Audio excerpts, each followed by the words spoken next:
Welcome back. Now, because Kindle Create functions much like word processing software, adding text is going to be fairly straightforward.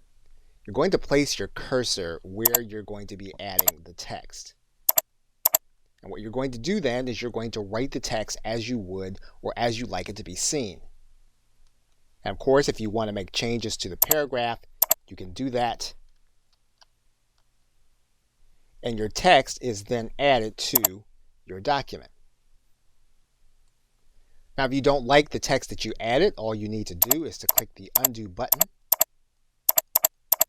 and you can get rid of the text that you put in.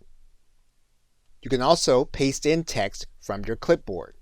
So if you have text from another document, you can copy that text from the document that you're working with.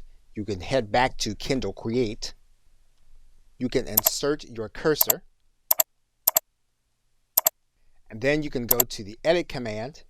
You can then click the paste link, or you can hit Control V. And you'll note that the formatting is now correct. What you may have to do is you may have to adjust the spacing so that it is consistent with the other spacing in your document. Now, when you're working with making changes to the text in a table of contents, it may be a little tricky because you're working with an actual hyperlink. What you can do is you can highlight the entire text that you're going to edit. You can hit the Control command. You can place your cursor where you want to make the change. You can then write in what you want to be there. Once you make the change, you can then click Save. Once again, what you'll need to do is you'll need to highlight the entire text. You'll then need to hit the Control command. You'll then place your cursor where you want to make the change.